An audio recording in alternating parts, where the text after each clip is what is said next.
আমরা এখানে যারা আছি বা হযরতে আদম আলাইহিস সালাতু ওয়াস সালাম থেকে নিয়ে এই পর্যন্ত যত মানুষ এই পৃথিবীতে আসছে বা আরো যারা আসবে, সমস্ত মানুষকে আল্লাহ পাক রব্বুল আলামিন সৃষ্টি করেছেন মাটি থেকে।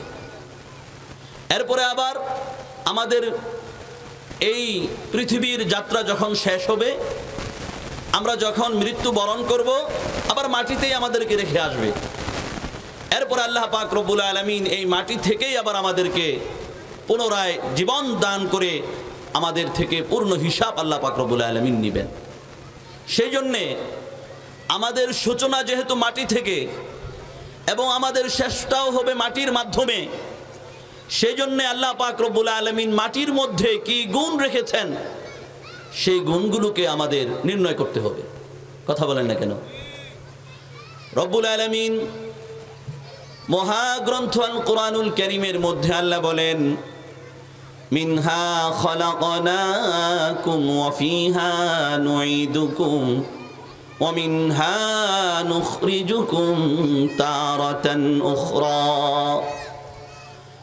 মহান আল্লাহ পাক রব্বুল আলামিন বলেন, আমি এই মাটি থেকেই তোমাদেরকে সৃষ্টি করেছি, আবার এই মাটিতেই তোমাদেরকে রাখবো। ওয়া মিনহা নুখরিজুকুম তারাতান উখরা, আবার এই মাটি থেকেই আমি আল্লাহ পাক রব্বুল আলামিন তোমাদেরকে পুনরায় জীবিত করব। সুবহানাল্লাহ বলেন। তাহলে আমরা কি বুঝলাম? আল্লাহ আমাদেরকে সৃষ্টি করেছেন মাটি থেকে। এর অর্থ দুইটা। একটা হলো আমাদের আদি পিতা হযরতে আদমকে আল্লাহ সরাসরি মাটি থেকে সৃষ্টি করেছেন, আর আদম থেকে তার সন্তানদেরকে, আর তার সন্তানদের থেকে পরবর্তীতে এইভাবে আল্লাহ আমাদের পর্যন্ত সৃষ্টি করেছেন। এটা হলো এক ব্যাখ্যা। আরেক ব্যাখ্যা হলো যে না, প্রত্যেকটা মানুষকে আল্লাহ মাটি থেকে সৃষ্টি করেছেন। কিভাবে? আমরা সৃষ্টি হয়েছি আমাদের বাবার বীর্য থেকে, আর বীর্য এটা তৈরি হয় রক্ত থেকে, আর রক্ত তৈরি হয় খাবারের মাধ্যমে, আর এই খাবার মাটি থেকেই তৈরি হয়। কথা বলেন না কেন? সেই জন্যে এই দুটোটা ব্যাখ্যা ঠিক আছে। সর্বোপরি ব্যাখ্যা দুটোটাকে যদি সামনে রাখি, তাহলে এই কথাই আমাদেরকে বলতে হবে, রব্বুল আলামিন আমাদেরকে মাটি থেকে সৃষ্টি করেছেন। আল্লাহ বলেন, মাটি থেকে সৃষ্টি করেছি, আবার মাটিতেই তোমাদেরকে রাখা হবে। রব্বুল আলামিন যেই নিজাম আল্লাহ রেখেছেন, মাটিতেই মানুষদেরকে মৃত্যু বরণ করার পরে মাটিতেই রাখা হয় মৃতদেহ। এটা রব্বুল আলামিন যেই নিজাম করেছেন, এই নিজামের মাধ্যমে মানব জাতির সম্মানকে আল্লাহ বাড়িয়েছেন। যদি আল্লাহ বলতো মানুষের শরীরকে পুড়িয়ে ফেলতে হবে, তাহলে এটা হতো পৈশাচিক এক আচরণ, অমানবিক মানব দেহের সাথে এক আচরণ। আল্লাহ বলেন যে না, মানুষকে মাটি থেকে তৈরি করা হয়েছে, মাটিতেই রাখা হবে। এর মাধ্যমেই মানুষের সম্মান, এর মাধ্যমেই মানব দেহের সাথে মানবিক আচরণ করা হয়। আর যদি মানুষের দেহকে পুড়িয়ে ফেলা হয়, তাহলে এটা অমানবিক আচরণ। ইসলাম ধর্ম হলো স্বভাবজাত এক ধর্মের নাম ইসলাম, মানবিক এক ধর্মের নাম ইসলাম। এখানের প্রতিটি বিধান আল্লাহ পাক রব্বুল আলামিন মানব জাতির কল্যাণের জন্য দিয়েছেন, মানুষের উপকারের জন্য দিয়েছেন। সেজন্য আল্লাহ বলেন, মাটি থেকে সৃষ্টি করেছি, মাটিতেই রাখবো তাদেরকে। পৃথিবীর একেবারে শুরু লগ্ন থেকে, যখন পৃথিবী শুরু হয়েছে, তখন থেকেই মানুষকে মৃত্যুবরণ করার পরে মাটিতে রাখার এই বিধান আল্লাহ দিয়েছেন। সুবহানাল্লাহ বলেন। যদি এমন হতো মানুষ মৃত্যুবরণ করার পর আল্লাহ যদি বলতেন যে মাটির নিচে দাফন করা হবে না, উপরে রেখে দিতে হবে, তাহলে গন্ধে কি আমরা এই পৃথিবীতে বসবাস করতে পারতাম? আবহাওয়া ঠিক থাকতো? বাতাস ঠিক থাকতো? এই পৃথিবী আমাদের জন্য বসবাসযোগ্য থাকতো না। রব্বুল আলামিন এই পৃথিবীর একেবারে সৃষ্টির শুরু লগ্ন থেকেই, যখন হযরতে আদম আলাইহিস সালাতু ওয়াস সালামের এক সন্তানের নাম ছিল কাবিল, আরেক সন্তানের নাম ছিল হাবিল। কাবিল যখন হযরতে হাবিলকে হত্যা করে ফেলল, হত্যা করার পরে এই লাশ কোথায় সে গোপন করবে এই নিয়ে সে পেরেশান্বিত হয়ে গেল, চিন্তিত হয়ে গেল। ভাইয়ের লাশ নিয়ে সে বিভিন্ন জায়গায় ঘোরাঘুরি করছে। রব্বুল আলামিন এই অবস্থা দেখছেন দূর থেকে। রব্বুল আলামিন এক কাককে পাঠিয়ে দিলেন। এক কাক, আল্লাহ বলেন ফাবাআসাল্লাহু গুরাবান ইয়াবআসু ফিল আরদি লিউরিয়াহু কাইফা ইউয়ারি সাওআতা আখি قال يا ويلتى أعجزت أن أكون مثل هذا الغراب فأواري سوءة أخي কাবিলের এই পরিস্থিতি দেখে রব্বুল আলামিন আসমান থেকে এক কাক পাঠালেন। কাক জমিনে এসে তার এই ঠোঁট দিয়ে মাটিকে সে খুঁড়ছে, মাটিকে গর্ত করছে। মাটিকে গর্ত করার পরে এই মাটির মধ্যে আরেকটা মরা কাক এই মাটির মধ্যে রেখে মাটি দিয়ে এই কাকটাকে যখন চাপা দিয়ে দিল, তখন কাবিল বুঝতে পারলো মৃতদেহকে এইভাবেই মাটির নিচে চাপা দিতে হয়। এরপরে এটা দেখে কাবিল লজ্জিত হয়ে গেল, লজ্জিত হয়ে বলল ইয়া ওয়াইলাতা আ'জাজতু আন আকুনা মিছলা হাযাল গুরাব ফাওয়ারিয়া সাওআতা আখি। আমার ভাইয়ের লাশকে কিভাবে আমি মাটির নিচে আমি দাফন করব, এই জিনিসটা বোঝার ক্ষেত্রে আমি এই কাকের চেয়েও আরো বেশি অধম হয়ে গেলাম। একটা কাকের মধ্যে যেই পরিমাণ মেধা আল্লাহ দিয়েছেন, কাবিল বলছে সেই পরিমাণ মেধাটুকুন আমার মধ্যে নাই। ফাসবাহা মিনান নাদিমিন, কাবিল সে অনুতপ্ত হয়ে গেল। সম্মানিত উপস্থিতি, এই আয়াতের মাধ্যমে আমরা বুঝলাম মাটি থেকে আল্লাহ আমাদেরকে সৃষ্টি করেছেন, মাটিতেই আমাদেরকে থাকতে হবে। আরেক আয়াতের মধ্যে আল্লাহ বলেন ইন্না খালাকনাহুম মিন তিনিল লাযিব, আমি মানুষকে আঠালো মাটির মাধ্যমে তৈরি করেছি। এমন মাটি যেই মাটিকে পানি দিয়ে সংমিশ্রণের মাধ্যমে যখন পানি মিশানো হয় তখন সেটা আঠালো মাটি হয়। আল্লাহ বলেন আঠালো মাটির মাধ্যমে আমি মানব জাতিকে সৃষ্টি করেছি। সুবহানাল্লাহ বলেন। আরেক আয়াতের মধ্যে আছে হযরত আদম আলাইহিস সালাতু ওয়াস সালামকে যখন রব্বুল আলামিন সৃষ্টি করলেন, সৃষ্টি করার পরে ওয়াইয ক্বালা রাব্বুকা লিল মালাইকাতি ইন্নী জাইলুন ফিল আরদি খলিফা, আল্লাহ পাক রব্বুল আলামিন আদম আলাইহিস সালাতু ওয়াস সালামকে সৃষ্টি করার পরে ওয়াইয কুল্লা লিল মালাইকাতি ইসজুদু লিআদম ফাসাজাদু ইল্লা ইবলিস, আল্লাহ পাক রব্বুল আলামিন সমস্ত ফেরেশতাদেরকে বললেন তোমরা সকলে আদমকে সেজদা করো। আদমকে কি করো? সেজদা করো। সকলে সেজদা করলো, ইল্লা ইবলিস, ইবলিস সেজদা করছে না। আল্লাহ তখন জিজ্ঞেস করে ক্বালা মা মানাআকা আল্লা তাসজুদা ইয আমারতুক, আমি যখন তোকে নির্দেশ দিয়েছিলাম আমার এই নির্দেশ বাস্তবায়নে তোকে বাধা দিল কে? কেন সেজদা করলে না? তখন দেখেন শয়তান কি যুক্তি দেয়। শয়তান বলল আনা খায়রুম মিনহু খালাকতানি মিন নারিন ওয়া খালাকতাহু মিন তিন, রব্বুল আলামিন আমি আদম থেকে আমি শ্রেষ্ঠ, আদম থেকে আমি কি শ্রেষ্ঠ। কিভাবে তুমি শ্রেষ্ঠ? তার যুক্তি দেখেন, খালাকতানি মিন নার, হে রব্বুল আলামিন আপনি আমাকে আগুন থেকে সৃষ্টি করেছেন আর তাকে মাটি থেকে সৃষ্টি করেছেন, অতএব আমি কিভাবে তার সামনে মাথা নত করব? শয়তান কি মনে করেছে? শয়তান মনে করেছে মাটির চেয়ে আগুনের দাম বেশি। কথা বলেন না কেন? শয়তান মনে করছে মাটির চেয়ে আগুনের দাম বেশি। শয়তানের যদি এটা জানা থাকতো যে রব্বুল আলামিনের কাছে আগুনের চেয়ে মাটির দাম বেশি, তাহলে সেই যুক্তি দাঁড় করাতো না। মাটির দাম কি বেশি না? কিভাবে দেখেন, আল্লাহ পাক রব্বুল আলামিন যত পৃথিবীতে যত জীব জানোয়ার সৃষ্টি করেছেন, সমস্ত জীব জানোয়ার মানুষ সহ মাটির আমাদের যে পরিমাণ প্রয়োজনীয়তা এর চেয়ে অনেক কম প্রয়োজনীয়তা হলো আগুনের। যত খাবার আমরা খাই, এমন খাবার আছে সেখানে আগুনের কোনো স্পর্শই লাগে না, এমনি খাওয়া যায়। নদীর নিচে যে মাছ আছে অনেক খাবার খায়, সে কি কোনোদিন আগুন দিয়ে পাকিয়ে খায় নাকি?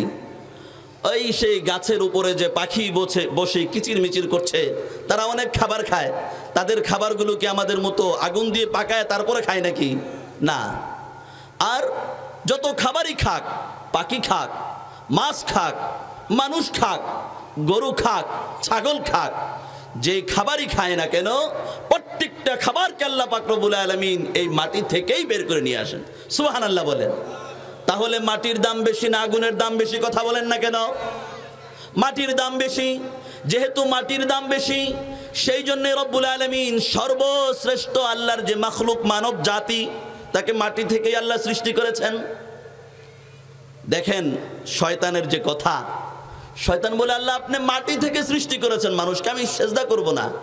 তাহলে শয়তানও এই কথা বলে মানুষের একেবারে মানুষের উৎপত্তি হলো মাটি থেকে, এটা শয়তান স্বীকার করেছে। কথা বলেন না কেন? আর আমাদের সমাজের মধ্যে কিছু মানুষরূপী শয়তান আছে যারা বিবর্তনবাদের আকীদায় বিশ্বাসী, যারা এই কথা বলে মানুষের একেবারে মূল উৎপত্তি হলো বানর থেকে।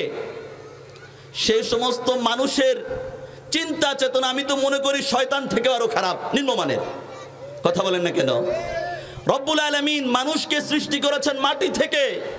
মাটি থেকে আল্লাহ সৃষ্টি করে বলেন সূরা ৩ এর মধ্যে বলেন, লাকাদ খালাকনাল ইনসান ফি আহসানি তাকওয়িম, সুন্দর অবয়ব দিয়ে আমি মানুষকে সৃষ্টি করেছি মাটি থেকে।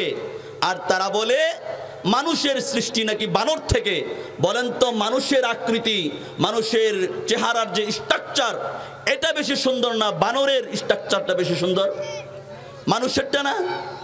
শয়তান যে জায়গায় স্বীকৃতি দিচ্ছে যে মানুষকে সৃষ্টি করা হয়েছে মাটি থেকে, সেই জায়গায় এই সমস্ত তথাকথিত কিছু শিক্ষিত মানুষ তারা বলে মানুষের সৃষ্টি নাকি বানর থেকে। এই কথা বলে তারা এই মানব জাতির সম্মানকে তারা খাটো করছে, সাথে সাথে কোরআনুল কারীমের এই আয়াতগুলোকে তারা অস্বীকার করছে। আর এই বিশ্বাসে যারা বিশ্বাসী হবে, এই বিবর্তনবাদের বিশ্বাসে যারা বিশ্বাসী হবে, তারা কোরআনুল কারীমের এই সমস্ত আয়াতগুলোকে অস্বীকার করার কারণে তারা মুসলিম থাকতে পারে না। তাদের ইচ্ছা হলো তারা মানুষকে মুসলিম হিসাবে দেখতে চায় না, তারা এদেশের তারা তৌহিদি জনতা মুসলিমদের সন্তানদেরকে তারা কাফের হিসাবে দেখতে চায়। এইটাই হলো তাদের একমাত্র চিন্তা এবং তাদের পরিকল্পনা। কথা বলেন না কেন?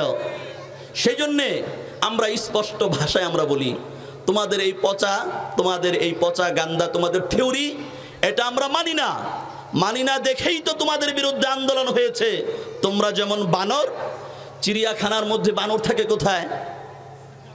না, লোহা আছে না, লোহার শিকল ধরে ধরে এভাবে ঝুলতে থাকে।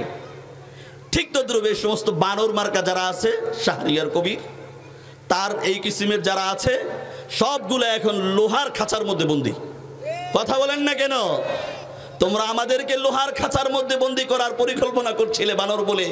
আল্লাহ পাক রব্বুল আলামিন পৃথিবীতেই দেখিয়ে দিয়েছেন তোমাদের ঠিকানা বানররা যেখানে থাকে সেখানে। কাল কিয়ামতের ময়দানে, কিয়ামতের পরে, হাসরের পরে জাহান্নামে হবে তোমাদের ঠিকানা। তোমরা বানরের মতো জ্বলবে। আর মুমিনরা যারা বিশ্বাস করেছিল মানুষের মূল উৎপত্তি হলো মাটি থেকে, তারা দূর থেকে তাকিয়ে দেখে দেখে তারা হাসবে। কথা বলেন না কেন? তাহলে আমরা কি বুঝলাম? আমাদের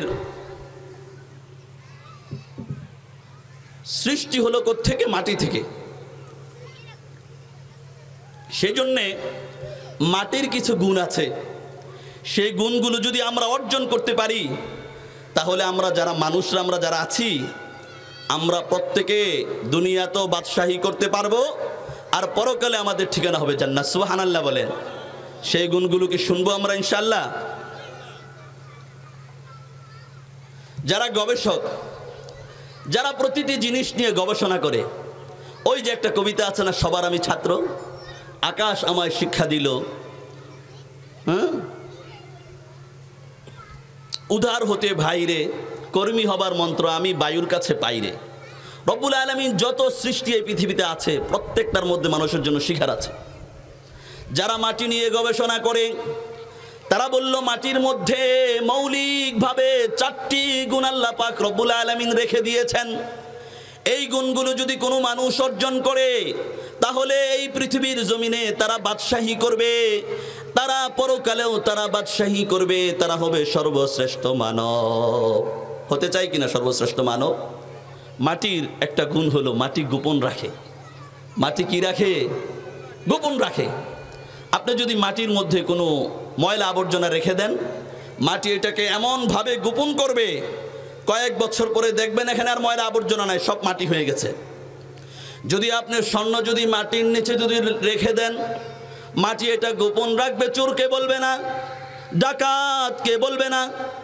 আপনি যদি টাকা যদি মাটির নিচে আপনি রেখে দেন, মাটি এটা গোপন করে রাখে, কথা বলেন না কেন? তাহলে মাটির মধ্যে আছে একটি গুণ, গোপন করার গুণ। আল্লাহ পাক রব্বুল আলামিন বলে, দেখো এই মাটির এই গুণ যদি মাটির মানুষ, মাটি থেকে সৃষ্ট মানুষ যদি মাটির এই গোপন করার গুণ তোমরা অর্জন করতে পারো, তাহলে তোমরা সোনালী মানুষ হয়ে যাবে। সুবহানাল্লাহ বলে। তাহলে কি আমাদের গোপন রাখার গুণ অর্জন করতে হবে। তাহলে কি করতে হবে?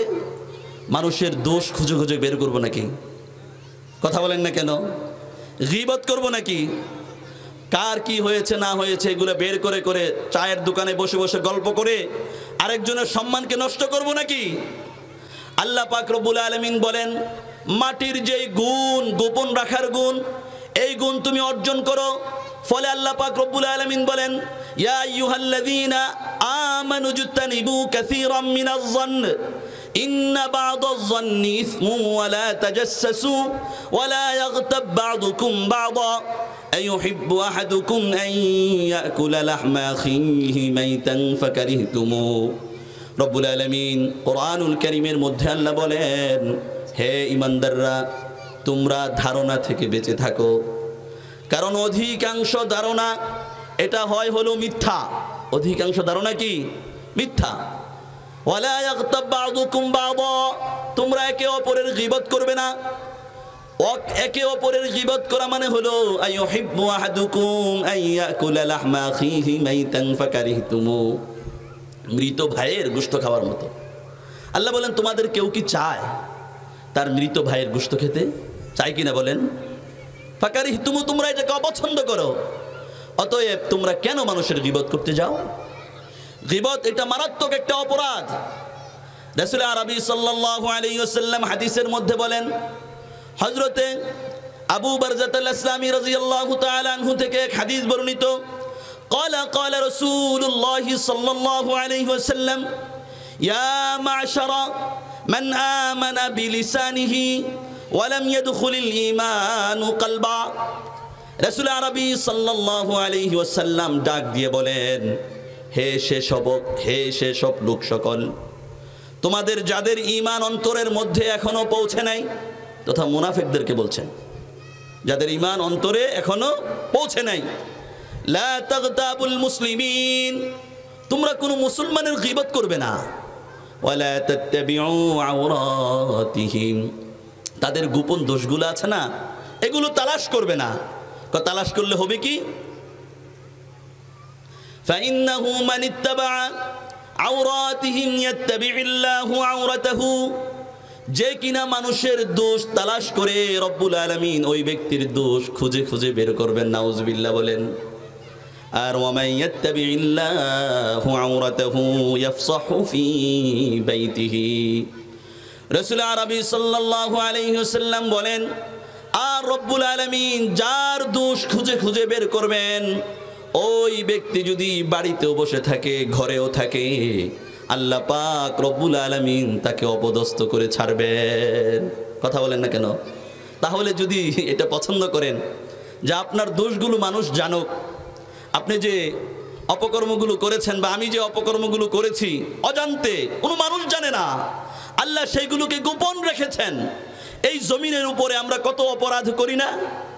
আল্লাহ পাক রব্বুল আলামিন ইচ্ছা করলে সাথে সাথে আমাদেরকে ধরতে পারতেন না। আল্লাহ কি সাথে সাথে ধরেন? আল্লাহ যে ধরেন না, আমাদের প্রতি আল্লাহ ইহসান করেন। আল্লাহ বলেন, দেখো তোমার অসংখ্য গণিত দোষকে আমি গোপন রেখেছি, অতএব যেই দোষগুলোকে আমি গোপন রেখেছি তুমি যদি তওবা করো তাহলে কাল কিয়ামতের ময়দানে আমি মাফ করে দেব। কিন্তু তোমার যেই দোষগুলো প্রকাশিত হয়ে যাবে সেটা তো সহজে মাফ হওয়ার নয়। সেই জন্য আপনি যদি চান যে কাল কিয়ামতের ময়দানে আপনার মাফ লাগবে না, তাহলে মানুষের দোষ খুঁজতে থাকেন। মানুষের দোষ খুঁজে খুঁজে নিজের আখিরাতকে বরবাদ করেন, নিজের মান সম্মানকে নষ্ট করেন। ইতিহাস বলে সামাজিক কার্যকলাপের মাধ্যমে দেখা যায় যারা মানুষের দোষ খুঁজে ওই সমস্ত ব্যক্তিবর্গগুলোই অপদস্থ হয়। কথা বলেন না কেন?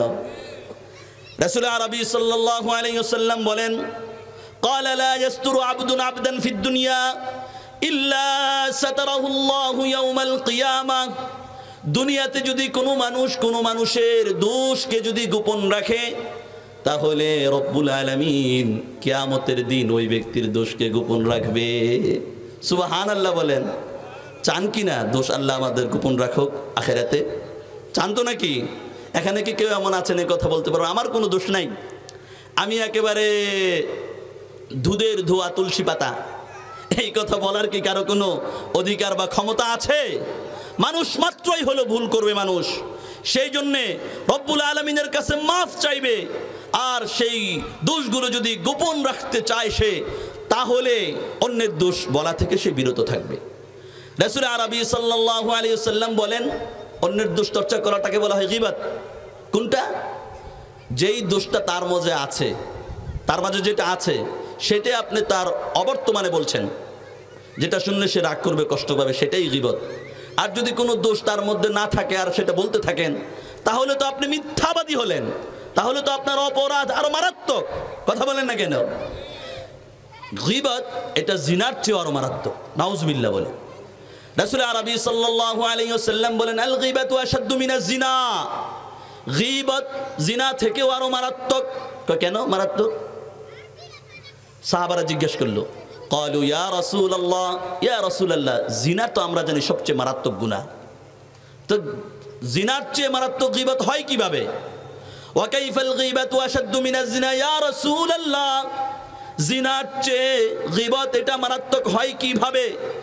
বিশ্বনবী সরকারে দু আলম বলেন, ওয়া আন্না সাহিবাল গীবা লা ইউগফার হাত্তা ইয়াগফিরাহা লাহু সাহিবুহু।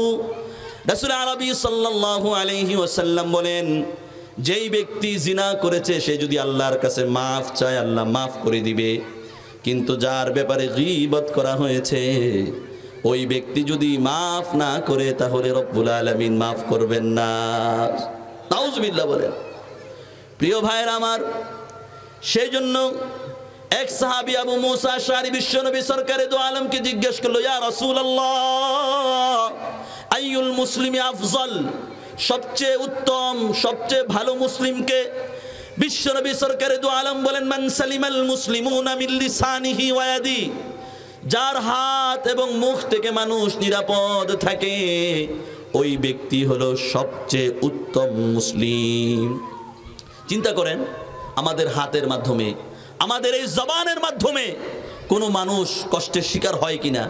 যদি আমার এই জবান দিয়ে যদি কোনো মানুষকে আমি কষ্ট দেই, আমার এই হাত দিয়ে যদি কোনো মানুষকে কষ্ট দেই, তাহলে এটা আপনি ধরে নেন আপনি এখনো পরিপূর্ণ মুমিন হতে পারেন না। রাসূল আরবি সাল্লাল্লাহু আলাইহি ওয়াসাল্লাম হাদিসের মধ্যে আছে, রাসূল বলেন, লাম্মা উরিজা বিমা, আমি দেখলাম জাহান্নামে কিছু মানুষ, তারা মিন নুহাস ইয়াখমুসুনা ওয়ুজুহাহুম ওয়া সুদুরহুম, তাদের নখগুলো হলো তামার নখ, সেই নখ দিয়ে তারা তাদের চেহারাকে আশ্রাচ্ছে আর তাদের বুককে এভাবে আশ্রাচ্ছে আর রক্ত জড়জড়িয়ে পড়ছে। ফাকুলতু মান হাউলা ইয়া জিবরিল, আমি জিবরাইলকে জিজ্ঞেস করলাম এরা কারা? তখন হযরত জিবরাইল বলল, ক্বালা হাউলা আল্লাযীনা ইয়াকুলুনা লুহুমান নাস, তারা হলো ওই সমস্ত ব্যক্তিবর্গ যারা মানুষের গোশত খেত, অর্থাৎ গীবত করত আর মানুষের সম্মান নষ্ট করত। আচ্ছা বলেন তো, গীবত করাকে আল্লাহ রাসূল তাসবিহ দিয়েছেন, তুলনা করেছেন গোশত খাওয়ার সাথে। কেন? সম্পর্ক কি? গীবতের সাথে আর গোশত খাওয়ার সাথে সম্পর্ক কি? সম্পর্ক হলো গোশত খেলে মজা লাগে। কথা বলেন না কেন? ঠিক তদ্রূপ গীবত করলেও মজা লাগে। মজা না লাগলে কি গীবত করতো নাকি? সেই জন্য রাসূল বলেন, জিবরাইলকে জিজ্ঞাসা করার পরে জিবরাইল বলে, তারা মানুষের গীবত করার কারণে আল্লাহ এই শাস্তিতে তাদেরকে জাহান্নামে রেখে দিয়েছে। নাউজুবিল্লাহ বলে। আরেকটা হলো চগলখড়ি, এক জায়গার কথা আরেক জায়গায় নিয়ে লাগানো, এক জায়গার কথা আরেক জায়গায় নিয়ে লাগিয়ে একটা গন্ডগোল বাঁধিয়ে দেওয়া। এই কাজ যারা করে তারা হলো চগলখোর। এই কাজ যারা করে তারা হলো কি? চগলখোর। চগলখড়ি করা আর গীবত করা, এটা একজন মানুষকে হত্যা করার চেয়েও আরো মারাত্মক জঘন্যতম অপরাধ। এটা কিভাবে? রাসূল আরবি সাল্লাল্লাহু আলাইহি ওয়াসাল্লাম একদিন হেঁটে যাচ্ছেন কবরের পাশ দিয়ে। কবরের মধ্যে, দুইটি কবরের মধ্যে আযাব দেওয়া হচ্ছে। বিশ্ব নবী সরকারে দো আলম বলেন, তেমন কোনো বড় গুনার কারণে আযাব দেওয়া হয় নাই, একজনকে আযাব দেওয়া হচ্ছে এই কারণে, ফাকানা ইয়ামশি বিন নামিমা, সে চুগলখড়ি করত। কি করত? চুগলখড়ি। ওয়া আম্মাল আখার ফাকানা লা ইস্তাতিরু মিন বাউলিহি, আর অপরজন তার নিজের পেশাবের ফুটা থেকে বেঁচে থাকতো না। চিন্তা করে দেখেন, এখন আমাদের সমাজের মধ্যে একেবারে 100 থেকে 90-95 ভাগ মানুষ আমরা পেশাব করে, এস্তেঞ্জা করে আমরা ঢিলা নেই না, প্যান্ট দিয়ে বের করে আবার এটা কিভাবে ঢুকিয়ে ফেলে কাজ শেষ হওয়ার পরে, একটু পানিও খরচ করে না বা একটু ঢিলা কুলুপ নেয় না, তাহলে এই সমস্ত মানুষের অবস্থা কি হবে? এটা তো একটা পবিত্রতার বিষয় আছে, তো কথা বলেন না কেন? পবিত্রতার বিষয় আছে না? যার মধ্যে মনে করেন একজন মানুষ সে নামাজ পড়ে না, রোজা রাখে না, সব বাদ দেন, কিন্তু একটা পরিষ্কার পরিচ্ছন্নতার একটা বিষয় তো অবশ্যই এখানে আছে। প্রিয় ভাইয়েরা আমার, আল্লাহ রাসূল সাল্লাল্লাহু আলাইহি ওয়াসাল্লাম বলেন, যেই ব্যক্তি চুগলখড়ি করবে ওই ব্যক্তি জান্নাতে যাবে না। কেন জান্নাতে যাবে না? চুগলখড়ি এটা মারাত্মক বড় এক অপরাধী, সে মানুষকে হত্যা করার চেয়েও মারাত্মক অপরাধে সে লিপ্ত। কিভাবে দেখেন, ইমাম গাজালি নামে একজন ইমাম ছিল, অনেক বড় আলেম ছিল, দার্শনিক ছিল। তিনি এক ঘটনা লেখেন। সেই ঘটনাটা হলো এমন, এক ব্যক্তি বাজারে গেছে একটা গোলাম ক্রয় করার জন্য। কি ক্রয় করার জন্যে? গোলাম। গিয়ে দেখে একটা গোলাম খুব সুন্দর সুঠাম দেহের অধিকারী, চেহারা মাশাআল্লাহ অনেক সুন্দর। মালিককে জিজ্ঞাসা করেছে তার দাম কত। নামমাত্র একটা দাম বললো, অল্প টাকা। তখন ওই ব্যক্তি জিজ্ঞেস করলো, এত কম দামে কেন বিক্রি করছো? তার মধ্যে কোনো সমস্যা আছে কিনা ক্রেতা জিজ্ঞেস করছে বিক্রেতাকে। বিক্রেতা বলে, না না, তার মধ্যে তেমন কোনো সমস্যা নাই। সে সারা রাত্র নামাজ পড়ে, রব্বুল আলামিনের ইবাদত করে, সকাল হলে সকাল থেকে নিয়ে সন্ধ্যা পর্যন্ত মনিবের কাজ করে। তাহলে তো ভালো গোলাম। তাহলে গোলাম কি ভালো? তাহলে দাম এত কম কা? দাম এত কম কেন? একটু সমস্যা আছে। কি সমস্যা? একটু সমস্যা। কয় কি? সে চুগলখড়ি করে। কি করে? চুগলখড়ি। তাহলে কোনো সময়, এটা কোনো সমস্যা না। ক্রেতা বলছে এটা কোনো সমস্যাই না। ক্রয় করে নিয়ে গেল। নিয়ে যাওয়ার পরে তার মধ্যে যেহেতু ভালো ভালো কিছু গুণ রয়েছে, সে মালিকের বাড়িতে গিয়ে, ক্রেতার বাড়িতে গিয়ে তার আখলাকের মাধ্যমে, তার ব্যবহারের মাধ্যমে সকলের মনকে জয় করে ফেলে। সকলের মনকে জয় করার পরে মালিক তাকে মোহাব্বত করে, মালিকের স্ত্রীও মোহাব্বত করে। তার মধ্যে যেহেতু চুগলখড়ি করার একটা অভ্যাস রয়েছে, এই অভ্যাস তো সে ছাড়তে পারছে না। মনিবের স্ত্রীর কাছে গিয়ে বলল, আচ্ছা আপনি তো আমাদের মনিবকে অনেক মোহাব্বত করেন, তিনি তো বেশি ভালো মানুষ না। তাই কি বলো? তিনি আপনার অজান্তে আরেক মহিলার সাথে তিনি কথা বলে, তার সাথে সময় কাটায়। তাই এই সমস্ত কথা বলবে না। আমার স্বামী অনেক ভালো মানুষ, আমাকে অনেক মোহাব্বত করে, তুমি এই সমস্ত কথা তুমি কেন বলছো? তুমি মনে হয় ভুল দেখেছ। কি দেখেছ? ভুল। এই কথা বলে সেই গোলামকে তাড়িয়ে দিল। কিন্তু তাড়িয়ে দিয়েছে সত্য, তার মনের মধ্যে একটা সন্দেহ সৃষ্টি হলো। কথা বলেন না কেন? এরপর আবার মনিবকে গিয়ে বলে, আচ্ছা আপনার স্ত্রীকে তো মোহাব্বত করেন, সে তো অনেক খারাপ, আপনার অজান্তে আরেকজন পুরুষের সাথে সে সময় কাটায়। তাই এ সমস্ত কথা বলবে না। আমার স্ত্রী অনেক ভালো মানুষ, তার মতো ভালো মানুষ আর হতে পারে না, যাও। কিন্তু স্বামীর মনের মধ্যে সন্দেহ সৃষ্টি হলো। এই সন্দেহ থেকে আস্তে আস্তে সন্দেহ শুধু বাড়ছে। সন্দেহ বাড়তে বাড়তে ঘরের মধ্যে অশান্তি সৃষ্টি হয়ে গিয়েছে। ঘরের মধ্যে আর কোনো শান্তি নেই। এক পর্যায়ে এই গোলাম তার মনিবের স্ত্রীকে গিয়ে বলল, ম্যাডাম শোনেন, যে অশান্তি শুরু হয়েছে, একটা তাবিজ আছে আমার কাছে, এই তাবিজটা দিলে আপনাদের পরিবারের মধ্যে সুখ আর সুখ, আগের মতো সুখ এসে যাবে। আচ্ছা দাও। কয় তাহলে শর্ত আছে। শর্ত কি? আমার মনিবের ঘাড়ের এখানে যে লোম আছে, লোমগুলো আপনাকে এনে দিতে হবে, আর ওই লোম তাবিজের ভিতরে ঢুকালে, মনিবকে লাগালে তিনি আপনার প্রতি আসক্ত হয়ে যাবে আগের মতো। আচ্ছা, এই কথা বলল। আর ওই দিক দিয়ে মনিবকে গিয়ে বলল, আচ্ছা আমি তো আপনাকে বলেছিলাম আপনার স্ত্রী অন্যের সাথে খুব ভালোবাসা, খুব সম্পর্ক, সে অমুক দিন, এত তারিখ, এত রাত্রে, এতটার সময় আপনার গলা কাটার জন্য সে খুর নিয়ে আসবে, আপনি কিন্তু সাবধান থাকবেন। হ্যাঁ, তুমি কি বলো এটা? ওই দিক দিয়ে স্ত্রীকে গিয়ে বললো, আপনি অমুক দিন, এত তারিখে, এতটার সময় যাবেন। আর এই দিক দিয়ে মনিবকে সেই কথা বলল। আর মনিবকে বললো, আপনি ঘুমের ভান ধরে শুয়ে থাকবেন। তো মনিব ঘুমের ভান ধরে শুয়ে রইল। আর ওই দিক দিয়ে যথা সময়ে স্ত্রী খুর নিয়ে আসছে স্বামীর ঘাট থেকে লুম নেওয়ার জন্য। যেই কাছে আসছে স্বামী খপ করে ধরে একেবারে এই খুর দিয়ে তাকে শেষ করে দিয়েছে। শেষ করে দেওয়ার পরে ওই মহিলার ভাইয়েরা, তার বাবা, তার চাচারা এসে এই ব্যক্তিকে হত্যা করে ফেলল। হত্যা করার পরে 2টি হত্যা হলো কিনা, এরপরে 2 গোত্রের মধ্যে এমন মারামারি বেঁধে যায় যার ফলে অসংখ্য মানুষ রক্তাক্ত হয়, অসংখ্য মানুষ নিহত হয়, অসংখ্য মানুষের ঘর উজাড় হয়ে যায়। বলেন তো কেন হয়েছে এটা? চুগলখড়ির কারণে। তাহলে আমি যে বলেছি চুগলখড়ি করা এটা জিনার চেয়ে মারাত্মক, এটা আপনারা বুঝতে পেরেছেন? তাহলে মাটির 1 নম্বর গুণ হলো কি করা? গোপন রাখা। আমরা কারো দোষ আমরা চর্চা করব না, কারো দোষ তালাশ করার পিছনে পড়ব না। মাটির 2 নম্বর গুণ, মাটির মধ্যে যে 2 নম্বর যে গুণ সেটা হলো ধারণ করার ক্ষমতা মাটির মধ্যে আছে, গ্রহণ করার ক্ষমতা, হজম করার ক্ষমতা।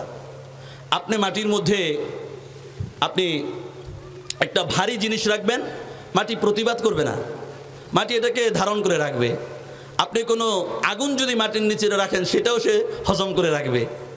মাটি আপনি যেটাই রাখেন সেটাই সে গ্রহণ করবে। কথা বলেন না কেন? ঠিক তদ্রূপ মানুষের মধ্যে যদি এই গুণটি এসে যায় তাহলে মানুষ সোনায় সোহাগা হয়ে যাবে। আল্লাহ পাক রব্বুল আলামিন কোরআনুল কারীমের মধ্যে বলেন, যারা প্রকৃত মুমিন, যারা প্রকৃত মুমিন, ইন্নামা কানা কাউলাল মুমিনিনা ইযা দুউ ইলাল্লাহি ওয়া রাসূলিহি লিয়াহকুমা বাইনাহুম আন ইয়াকুলু সামি'না ওয়া আতা'না ওয়া উলাইকা হুমুল মুফলিহুন। আল্লাহ পাক রব্বুল আলামিন বলে, যারা মুমিন তাদের কথা হলো যখন তাদেরকে আল্লাহর দিকে ডাকা হয়, রাসূলের দিকে ডাকা হয়, তাদের মধ্যকার কোনো সৃষ্ট সমস্যার সমাধানের জন্যে তখন তারা বলে আইয়াকুলু সামি'না ওয়া আতা'না, আমরা আল্লাহর কথা, রাসূলের কথা আমরা শুনলাম এবং নির্দ্বিধায় আমরা মেনে নিলাম। আল্লাহ বলেন ওয়া উলাইকা হুমুল মুফলিহুন, তারাই হলো সফলকাম। সুবহানাল্লাহ বলেন। সেই জন্যে প্রকৃত মুমিন হবে ওই ব্যক্তি যার মধ্যে ধারণ করার ক্ষমতা আছে। যদি কোনো মানুষ সত্য কোনো কথা বলে, কোরআন সুন্নাহর আলোকে কোনো কথা বলে, কোরআনের দলিল দেয়, হাদিসের দলিল দেয়, তার মতের বিপক্ষে গেলেও সে বলবে এটা আমি মানলাম। কথা বলেন না কেন? দলের বিপক্ষে গেলেও সে সেটাকে মানবে, তার আদর্শের বিপক্ষে গেলেও সেটাকে মানবে। কোরআন এবং সুন্নাহকে সে সর্বাগ্রে রাখবে, কোরআন সুন্নাহর কথাকে সে নিজের একমাত্র পাথেয় হিসাবে গ্রহণ করবে। নিজের খেয়ালকে, নিজের আকীদাকে, নিজের বিশ্বাসকে, নিজের আদর্শকে কোরআন সুন্নাহর সামনে সে বিলীন করে দিতে বিন্দুমাত্র দ্বিধাবোধ করবে না। যদি এমনটি হয় তাহলে যে মাটির এই গুণটা তার মধ্যে এসে গেছে। সুবহানাল্লাহ বলেন। রাসূল আরবি সাল্লাল্লাহু আলাইহি ওয়াসাল্লামের সাহাবী যারা ছিল, আরে তাদের কত সম্মান। রব্বুল আলামিন কোরআনুল কারীমের মধ্যে বলেন রাদিয়াল্লাহু আনহুম ওয়া রাদু আন। হযরত আবু বকরের ব্যাপারে বলেন আমি তার প্রতি সন্তুষ্ট আছি। হযরত ওমরের ব্যাপারে বলেন আমি তার প্রতি সন্তুষ্ট আছি। হযরত উসমান এমনি ভাবে প্রতিটি সাহাবীর ব্যাপারে আল্লাহ বলেন সন্তুষ্ট আছি। কেন? কারণ প্রতিটি সাহাবীর মধ্যে আল্লাহ প্রদত্ত এমন গুণ ছিল, রাসূল যেটা বলতো বুঝে আসতো বা না আসতো সেটাকে মেনে নিত। সুবহানাল্লাহ বলেন। তাফসীরে মারিফুল কোরআনের মধ্যে আছে, ইসলাম আসার অনেক আগ থেকে আরবের মধ্যে মদের খুব প্রচলন ছিল, তারা খুব মদ পানে অভ্যস্ত ছিল। যার বাড়িতে যত বেশি উন্নত মানের মদ থাকতো তাকে ধরা হতো সবচেয়ে বেশি বড় লোক। যে মেহমানকে খাবার খাওয়ানোর পরে সবচেয়ে উন্নত মদ দিয়ে তাকে শেষের যে আমরা স্প্রিট 7 আপ খেয়ে বা অনেকে এই দই দিয়ে আমরা সর্বশেষ একটা ফিনিশিং মারি, তারা এই মদ দিয়ে সর্বশেষ একটা ফিনিশিং দিতেন। আর যার মদটা সবচেয়ে উন্নত হতো, ঠিক আছে, সে একেবারে মেজবান হিসেবে 1 নম্বরের স্থানে আছে। মদটা তাদের নিজেদের জীবনের সাথে এক অবিচ্ছেদ্য অংশে পরিণত হয়েছে। রাসূল আরবি সাল্লাল্লাহু আলাইহি ওয়াসাল্লামের বরকতে আল্লাহ রাসূল সাল্লাল্লাহু আলাইহি ওয়াসাল্লাম সাহাবীদের মধ্যে মেহনত এমন ভাবে করেছেন তাদের ঈমানের পিছনে, তাদের আমলের পিছনে সাহাবীদেরকে এমন ভাবে তৈরি করেছেন যে মদ ছাড়া 1 মিনিট তারা বাঁচতে পারতো না। সেই মদের ব্যাপারে যখন আল্লাহ আয়াত নাজিল করলেন, ইন্নামাল খামরু ওয়াল মাইসিরু ওয়াল আনসাবু ওয়াল আজলাম রিজসুম মিন আমালিশ শাইতান ফাজতানিবু, আল্লাহ চিরতরে এই আয়াতের মাধ্যমে মদকে হারাম করে দিয়েছে। ইতিহাস বলে, তাফসীরের কিতাবগুলো বলে, যাদের বাড়িতে মদ ছিল তারা মটকাগুলো এনে মদিনার রাস্তার মধ্যে ফেলে দিয়েছে। শুধু মদগুলো ফেলে দিয়েছে এমন নয়, মটকাগুলোকেও তারা ভেঙে ফেলেছে। শুধু এতটুকুই নয়, এক সাহাবী অনেক বড় ব্যবসায়ী ছিল, তিনি মদের ব্যবসা করতেন। যেহেতু মদ এখনো হারাম হয় নাই, তখনও হালাল, তিনি তার সমস্ত পুঁজিগুলোকে একত্র করে ইয়ামান থেকে মদ কিনে নিয়ে এসেছে। সমস্ত পুঁজি লাগাই ফেলছে এখানে, সমস্ত পুঁজিকে এখানে লাগাইছে, তার কাছে আর কোনো অর্থ নাই। যেই মদিনার কাছাকাছি আসলো তখন শুনতে পেল যে মদ তো হারাম হয়ে গিয়েছে। তখন তিনি বিপাকে পড়ে গেল, হায়, এই মদগুলো যদি আমি বিক্রি না করি তাহলে তো আমি নিঃস্ব হয়ে যাব, আমি একেবারে দরিদ্র হয়ে যাব, আমার কোনো সম্বল থাকবে না। তখন তিনি মদগুলোকে এক পাহাড়ের পাদদেশে উপত্যকায় রেখে বিশ্বনবীর কাছে আসলেন।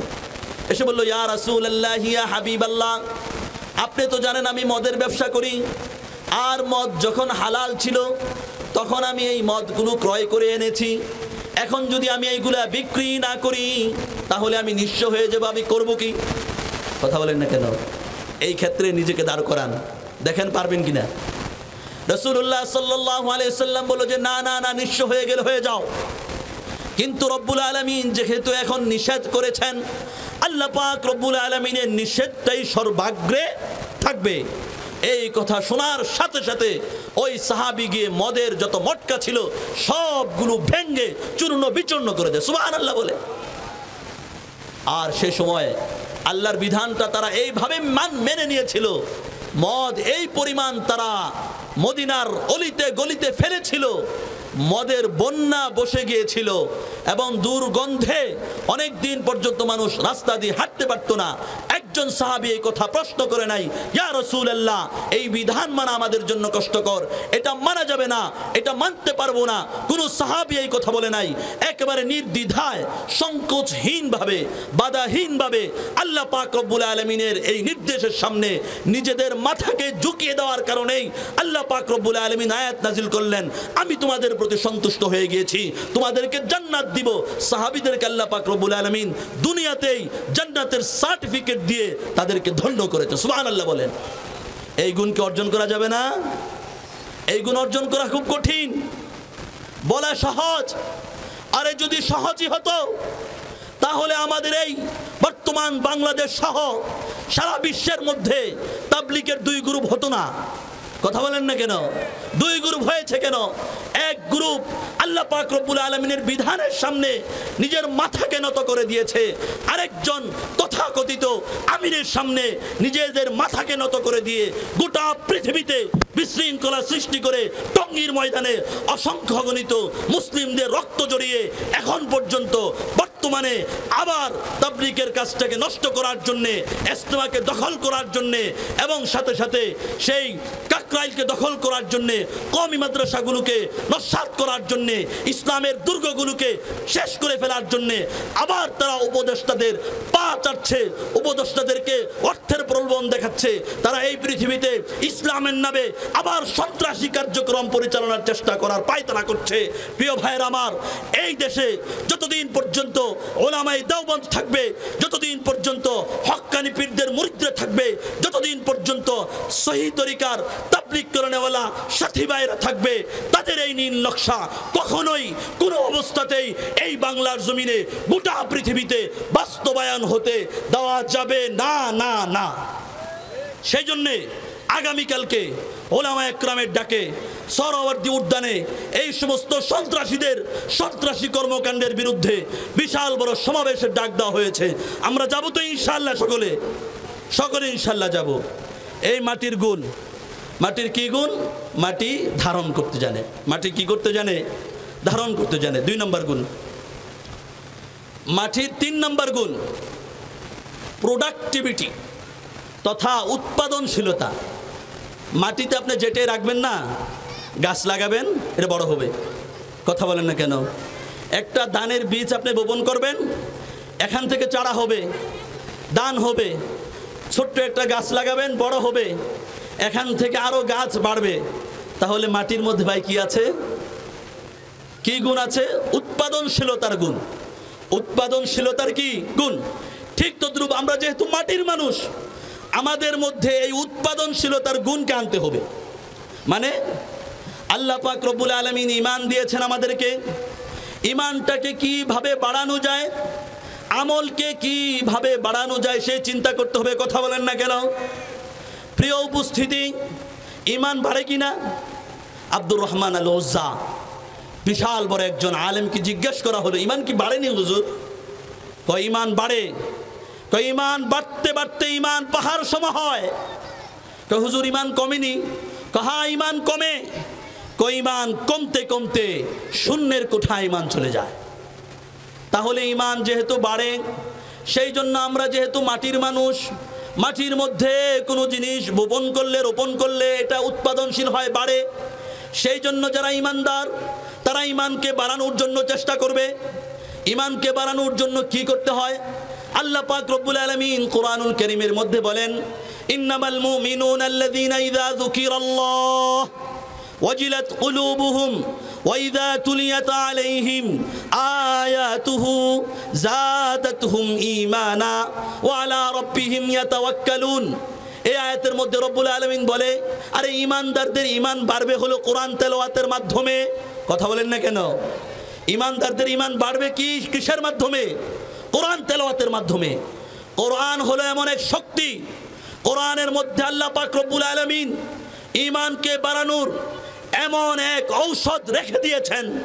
যদি কোনো মানুষ সকাল সন্ধে কোরআনুল কারীমের তেলাওয়াত করে, তাহলে অবশ্যই অবশ্যই এই কোরআন তার অন্তরের মধ্যে লুকিয়ে থাকা কুফরিকে ধূলিসাৎ করে দিবে, তার অন্তরের মধ্যে লুকিয়ে থাকা বেদাতকে ধূলিসাৎ করে দিবে। ওই ব্যক্তিকে ঈমানের মানদণ্ডে একেবারে সর্বোচ্চ চৌড়ায় কোরআনুল কারীম তাকে পৌঁছিয়ে দিবে। সুবহানাল্লাহ বলেন। রাসূল আরবি সাল্লাল্লাহু আলাইহি ওয়াসাল্লামের কাছে যখন এই কোরআন আল্লাহ নাজিল করলেন, রাসূল আরবি সাল্লাল্লাহু আলাইহি ওয়াসাল্লাম মক্কার মানুষের ধারে ধারে গিয়ে গিয়ে কোরআনের তেলাওয়াত করতেন। অসংখ্য গণিত কাফের বেঈমানরা রাসূল আরবি সাল্লাল্লাহু আলাইহি ওয়াসাল্লামের কালামুল্লাহর তেলাওয়াত শুনে তারা দলে দলে দলে দলে ইসলামের মধ্যে ঢুকতে থাকে। সুবহানাল্লাহ বলেন। কাফেররা তো হতবাক হয়ে গেল, এই কি করলে, এইটা কি তেলাওয়াত করে সে, এটার মধ্যে কি জাদু আছেনি? আল্লাহ বলেন যে না, ওমা হুয়া বিকাউলি শাইরিন কালিলাম মা তুমিনুন। মুহাম্মদুর রাসূলুল্লাহ কোনো কবি নয়, তিনি কোনো কাহেন নয়, তিনি যেটা তেলাওয়াত করে তানজিলুম মির রাব্বিল আলামিন। এই কোরআন এটা আল্লাহ পাক রব্বুল আলামিনের পক্ষ থেকে এসেছে। এই কোরআন যে মানুষের মধ্যে ঢুকবে ওই মানুষকে কোরআন সম্মানিত করবে, ঈমানকে বাড়াবে। হযরতে ওমর বলেন, ইন্নাল্লাহা ইয়ারফাউ বিহি আকওয়ামান ওয়া ইয়াদাউ বিহিল আখারিন। আর এই কোরআনের মাধ্যমে অনেক জাতির সম্মানকে আল্লাহ বাড়িয়েছেন। কোরআন মানে নাই, আবু জাহেলকে কোরআন লাথি মেরে নিচে নামিয়ে দিয়েছে। উতবার মান সম্মান কোরআন না মানার কারণে নষ্ট হয়েছে। হযরতে বেলাল মেনেছে, হযরতে আম্মার মেনেছে, হযরতে খাব্বাব মেনেছে। রব্বুল আলামিন তাদের মানকে বাড়িয়ে দিয়েছে। সুবহানাল্লাহ বলেন। তাহলে ঈমান বাড়ে কিসের মাধ্যমে? কালামুল্লাহর তেলাওয়াতের মাধ্যমে। আরেকটা কিসের মাধ্যমে বাড়ে? সাহাবীদের জীবন চর্চা, সাহাবীদের ইতিহাস নিয়ে যদি গবেষণা করা হয়, সাহাবীদের জীবনী নিয়ে যদি পড়াশোনা করা হয়, রব্বুল আলামিন ঈমানকে বাড়িয়ে দিবেন। সুবহানাল্লাহ বলেন। আল্লাহ বলেন, ওয়াইদা কিলা লাহুম আমিনু কামা আমানান নাস। আল্লাহ বলেন, তোমরা সাহাবীরা যেইভাবে ঈমান এনেছে তাদের মতো করে তোমরা ঈমান আনো। তাহলে ঈমানের ক্ষেত্রে মানদণ্ড আল্লাহ পাক রব্বুল আলামিন নির্ধারণ করেছে কাদেরকে? সাহাবীদেরকে। সাহাবীদের জীবন নিয়ে যদি কেউ চর্চা করে, সাহাবীদের সিরাত নিয়ে যদি, সাহাবীদের জীবনী নিয়ে যদি কোনো মানুষ গবেষণা করে, তাহলে অবশ্যই অবশ্যই আল্লাহ পাক রব্বুল আলামিন ঈমানকে বাড়ায় দিবে। সুবহানাল্লাহ বলেন। আরেকটা হলো ঈমান বাড়ে কেমনে? লজ্জাশীলতার মাধ্যমে। আল্লাহ রাসূল বলেন, আল হায়া শুবাতুম মিনাল ঈমান। লজ্জাশীলতা এটা হলো ঈমানের কি একটা অংশ। যার মধ্যে লজ্জা নাই তার ঈমান নাই, যার মধ্যে লজ্জা আছে, আরেক হাদিস, তার মধ্যে ঈমান আছে। সুবহানাল্লাহ বলেন। প্রিয় ভাইরা আমার, দিন দিন কেমন জানি আমরা হয়ে যাচ্ছি। আমার কথায় কেউ রাগ করবেন না। আমরা যারা যুবক ভাইরা আছি দিন দিন জানি কেমন হয়ে যাচ্ছে। আমাদের পোশাক শুধু উপরে উঠছে, উঠতে উঠতে হাঁটুকে ছাড়িয়ে যাচ্ছে। কখন জানি পশ্চিমাদের মতো আমরা এরকম জাইঙ্গা পরে না জানি আমরা কখন জানি হাঁটতে থাকি। আল্লাহ আমাদেরকে হেফাজত করুক। প্রিয় ভাইয়েরা আমার, এটা কেমন? যেই যুবক হলো দেশের চালিকা শক্তি। যদি যুবকরা ঠিক থাকে তাহলে এই দেশের স্বাধীনতা ঠিক থাকবে। যদি যুবক ঠিক থাকে তাহলে এই দেশের মানুষের ইজ্জত আবরু ঠিক থাকবে। যুবকরা যেই পরিমাণ ইসলামের জন্য রক্ত দিয়েছে, যুবকরা যেই পরিমাণ দেশের জন্য রক্ত দিয়েছে, আর কোনো গোষ্ঠী আর কোনো মানুষ এই পরিমাণ দেশের জন্যে ইসলামের জন্যে এরকম ত্যাগের শিকার তারা সম্মুখীন হয়নি। যদি যুবক নষ্ট হয়ে যায় আমার দেশ নষ্ট হয়ে যাবে, আমার ইসলামের ক্ষতি হবে, আমার দেশের ক্ষতি হবে, স্বাধীনতার ক্ষতি হবে। প্রিয় ভাইরা আমার, সেজন্য যুবক ভাইরা যারা আছেন আপনাদের পায়ে আমি হাত দিয়ে বলবো, এই কথা বলবো, আপনারা সতর্কে ডেকে চলবেন। আল্লাহ পাক রব্বুল আলামিন সতর্কে ডেকে চলার বদৌলতে রব্বুল আলামিন আপনাদের মান এমন বাড়াবে কাল কিয়ামতের ময়দানে, যেদিন আল্লাহর আরশের ছায়া ছাড়া কোনো ছায়া থাকবে না। সেই দিন আল্লাহ পাক রব্বুল আলামিন, আল্লাহ রাসূল বলেন, শাবুন মান নাশা ফি ইবাদাতি রাব্বিহি, ওই যুবকদেরকে আল্লাহ পাক রব্বুল আলামিন আরশের নিচে ছায়া দান করবেন যারা যৌবনকাল কাটিয়েছে ইবাদতের মাধ্যমে। সুবহানাল্লাহ বলেন। তাহলে আমরা এমন যুবক হব তো ইনশাআল্লাহ। তাহলে মাটির একটা গুণ, মাটির কি গুণ? মাটি উৎপাদনশীল হয়। আমরা আমাদের ইমানকে বাড়াবো না? ইমান বাড়ানোর আরেকটা মাধ্যম আছে। আল্লাহ বলেন, আলা বিযিক্রিল্লাহি তাতমাইন্নুল কুলুব। কোন মানুষ যদি জিকির করে, জিকিরের মাধ্যমে অন্তর প্রশান্ত হয়, ইমান এর মাধ্যমে বাড়ে। সকাল সন্ধ্যে জিকির করতে পারবেন কিনা বলেন? সকালে আমরা 6 তাসবির আমল করব, বিকেলে আমরা 6 তাসবির আমল করব। আল্লাহ আমাদেরকে আমল করার তৌফিক দান করো, সকলে বলেন আমিন। এই মাটির 3টি গুণ, আর মাটির চতুর্থ একটা গুণ আছে, এটা বলে আমি আমার আলোচনাকে একবারে ইতি টানবো। মাটির চতুর্থ গুণ হলো মাটির মধ্যে বিনয় এবং নম্রতা আছে। কথা বলেন না কেন? আমরা মাটির মধ্যে হাঁটি, কোনোদিন মাটি প্রতিবাদ করে না। আমরা মাটিকে ঘর করার জন্য এটাকে খুঁড়ি, গর্ত করি, কোনোদিন মাটি প্রতিবাদ করে না। বিনয় এবং নম্রতা, ধৈর্যের পরিচয় মাটি সব সময় দেয়। মাটি যদি বলতো যে না, আমাকে গর্ত করা যাবে না, না আমার উপরে বিশাল বড় অট্টালিকা বানানো যাবে না, আমাকে কষ্ট দিয়ে তোমরা আরামে থাকতা, দিব না, তাহলে সম্ভব ছিল কিনা বলেন? কখনোই সম্ভব নয়। আল্লাহ বলেন, মাটি থেকে তোমরা শিখো, বিনয় শিখো, নম্রতা শিখো। যদি বিনয় এবং নম্রতা তোমাদের মধ্যে আসে তাহলে আমি রব্বুল আলামিন তোমাদের মানকে বাড়িয়ে দিব। আল্লাহ পাক রব্বুল আলামিন রাসূল আরবি সাল্লাল্লাহু আলাইহি ওয়াসাল্লাম বলেন হাদিসের মধ্যে, মান তাওয়াযা লিল্লাহ রাফাআহুল্লাহ, যে আল্লাহর জন্য বিনয়ী হবে আল্লাহ পাক রব্বুল আলামিন তার মানকে বাড়াবে। সুবহানাল্লাহ বলেন। একটা কথা বলি, আচ্ছা এই পৃথিবীতে অসংখ্য নবী রাসূল আসছে না? কোন নবী এমন আছে আমাদের নবী ছাড়া যে আল্লাহ তাকে আরশে ডেকে নিয়েছেন? আছে কেউ? আরে হযরত ইব্রাহিম আলাইহিস সালাতু ওয়াস সালামের সাথে আল্লাহর ভাব ছিল, খালিল, ডাকে নাই আল্লাহ আরশে।